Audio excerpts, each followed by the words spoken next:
Good morning friends. आपके अपने YouTube channel ओझा smart classes में आपका स्वागत है। फ्रेंड्स, आप अपने इस यूट्यूब चैनल ओझा स्मार्ट क्लासेस को प्लीज़ लाइक शेयर और सब्सक्राइब करना ना भूलें। फ्रेंड्स, आज मैं आपको अपने इस वीडियो में पीरियड्स ऑफ इंग्लिश लिटरेचर के बारे में बताऊंगी। आपको मैं ये बताऊंगी कि कौन सा पीरियड कब स्टार्ट हुआ और उस पीरियड में कौन से खास राइटर थे और उन्होंने क्या काम किया, ये सब मैं आगे इसी वीडियो में बताऊंगी। आप इसको कंटिन्यू देखते रहिए। आइए फ्रेंड्स, स्टार्ट करते हैं। Periods of English literature. Periods of English literature में सबसे पहले यहाँ पर आप देखिए 4004 BC टू 476 AD।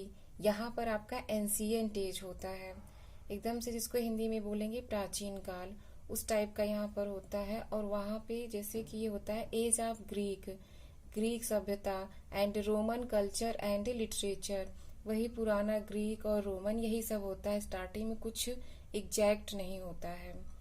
इसके बाद 476 टू 1453, यहाँ से आपका मिडिल एज शुरू हो जाता है। मिडिल एज में क्या होता है, beginning of English literature and English society. यहाँ से शुरुआत होती है इंग्लिश लिटरेचर और इंग्लिश सोसाइटी की। After that 476 to 1066 Anglo Saxon और ओल्ड इंग्लिश पीरियड, ये यहाँ पर चलता है। यहाँ पर आप इसको याद कर लेंगे, कभी कभी एंग्लो सेक्सन के बारे में पूछा जाता है कि एंग्लो सेक्सन क्या होता है।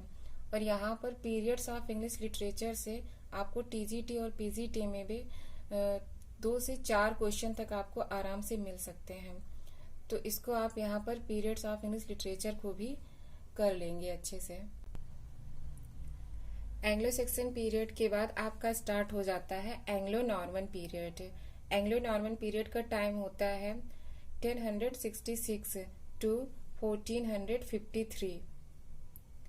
आफ्टर दैट आपका स्टार्ट हो जाता है यहाँ पर रिनासा।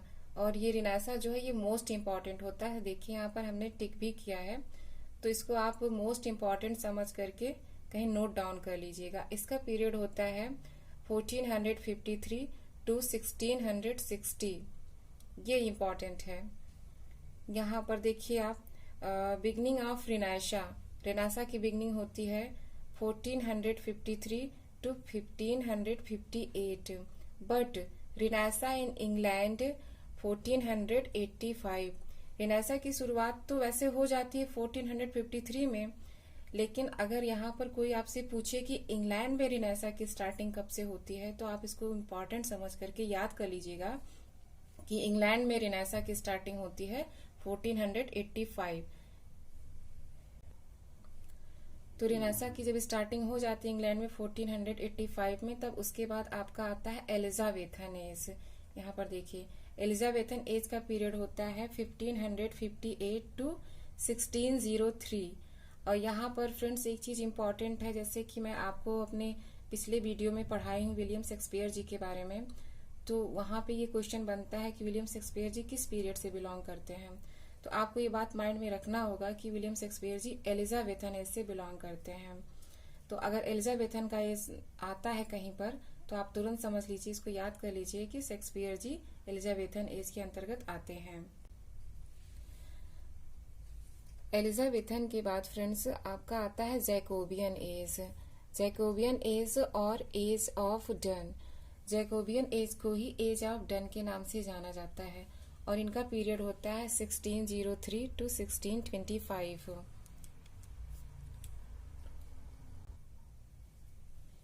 जैकोबियन एज में एज ऑफ डन जो है ये इम्पोर्टेंट है। इन्हें पूछा जा सकता है कि एज ऑफ डन को और किस नाम से जाना जाता है, तो आपको जैकोबियन एज के नाम से जाना जाता है, ये बात याद रखनी होगी। और इनका पीरियड है 1603 to 1625। After that Caroline age आता है। कैरोलाइन एज को ही प्यूरिटन एज कहा जाता है या फिर एज ऑफ मिल्टन। फ्रेंड्स आगे मैं आपको बताऊंगी, जैसे कि TGT के सिलेबस में भी है मिल्टन जी, तो किस एज में आते हैं। और मिल्टन जी को कभी कभी प्यूरिटन पोएट भी कहा जाता है और उन्हीं के नाम पे इसका नामकरण हुआ है, प्यूरिटन एज रखा गया है। इनका टाइम है 1625 टू 1649। 1625 टू 1649 अगर ये आते हैं, ये पीरियड्स आपको दिए जाते हैं, तो आपको याद रखना होगा कि इसी पीरियड के अंतर्गत आपके जो एज आते हैं वो है कैरोलाइन एज, प्यूरिटन एज और एज ऑफ मिल्टन, यानी कि तीनों बातें इसी के अंतर्गत आती हैं। और इस एज के सबसे फेमस पोएट जो होते हैं वो है हमारे Milton ji. After that 1649 to 1658 ये आता है पीरियड आपका कॉमनवेल्थ है। यहाँ से कॉमनवेल्थ की स्टार्टिंग हो जाती है। अब फ्रेंड्स आप यहाँ पर देखिए, इसको मैंने हाईलाइट किया है। 1660 to 1798 new classical period. New classical period ये काफी इंपॉर्टेंट है। इसके अंतर्गत ही आपको कई पीरियड मिलेंगे जो कि काफी फेमस हैं। फ्रेंड्स यहाँ पर जब न्यू क्लासिकल पीरियड की शुरुआत होती है तो उसमें सबसे पहले आपका आता है 1660 टू 1700 द रेस्टोरेशन एज और एज ऑफ ड्राइडन। तो न्यू क्लासिकल पीरियड में सबसे पहले आपका आता है रेस्टोरेशन एज और age of Dryden. John Dryden ji होते हैं, उन्हीं के नाम पर इसका नामकरण कर दिया जाता है एज ऑफ ड्राइडन। और ये टाइम होता है 1660 टू 1700। ये पीरियड यहाँ पर इम्पॉर्टेंट है और ये न्यू क्लासिकल पीरियड का पहला पीरियड है। स्टार्टिंग इसकी यहीं से होती है। After that 1700 to 1745 the Augustan age और एज ऑफ पोप। इसके बाद आपका जो है जब रेस्टोरेशन पीरियड खत्म हो जाता है तो फिर ऑगस्टन एज की शुरुआत होती है। और इस एज के सबसे फेमस पोएट जो होते हैं वो होते हैं पोप जी। पोप जी इस टाइम में बहुत अच्छा काम करते हैं। उसी के नाम पर इस एज का नामकरण पोप के नाम पर कर दिया जाता है। After that 1745 to 1798 the age of sensibility और doctor Johnson age transition period इसकी स्टार्टिंग होती है। जब यहाँ पर एज ऑफ पोप आपका फिनिश हो जाता है तब यहाँ पर 1745 से 1798 तक जो है आपका एज ऑफ सेंसिबिलिटी चलती है।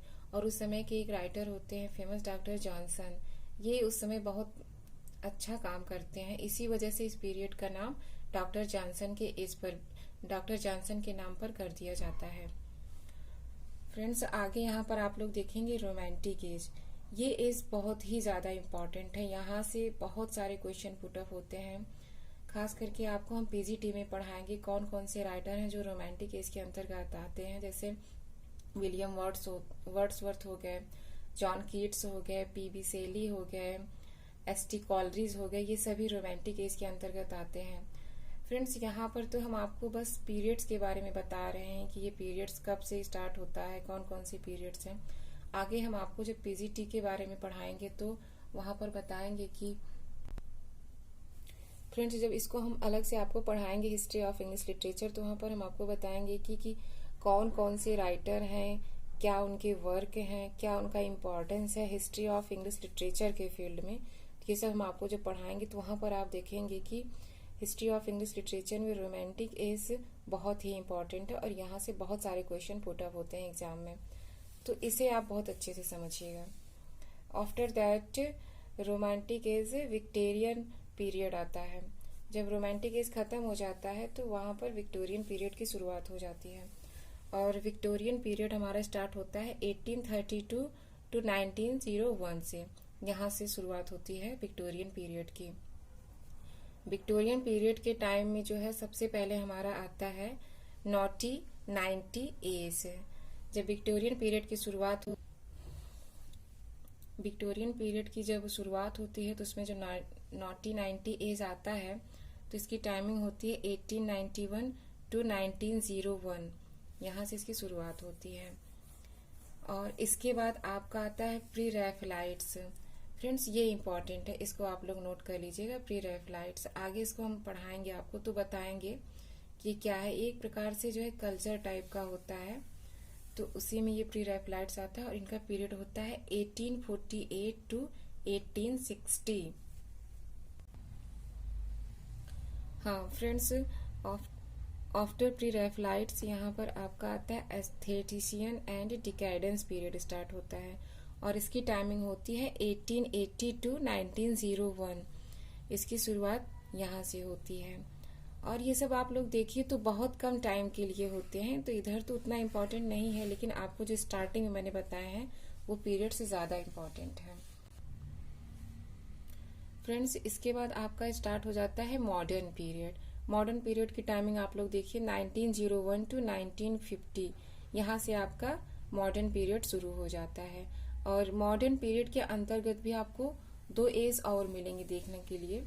जैसे यहाँ पर देखिए एडवर्डियन एज है, तो एडवर्डियन एज की टाइमिंग है 1901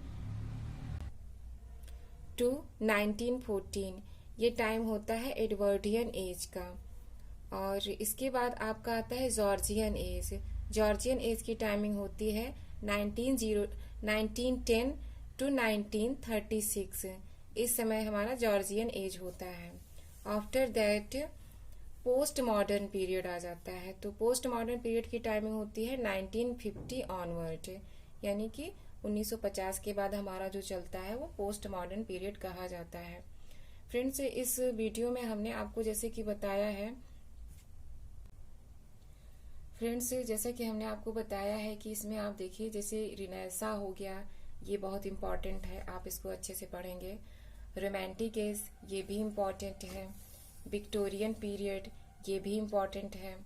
बस ये 3 पीरियड जो है ये बहुत ही इम्पॉर्टेंट है, इसको आप अच्छे से फोकस करके पढ़िएगा तो आपके लिए काफ़ी हेल्पफुल होगा। और आगे आपको मैं ऐसे ही अच्छे वीडियोस बना करके देती रहूँगी।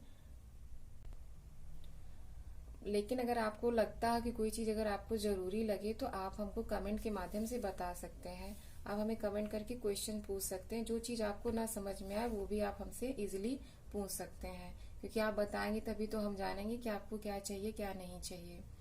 फ्रेंड्स, एक बात और, आपको ये जो है वीडियो हेल्पफुल लगती है तो प्लीज़ इसे लाइक शेयर और सब्सक्राइब करना ना भूलें। Thank you friends.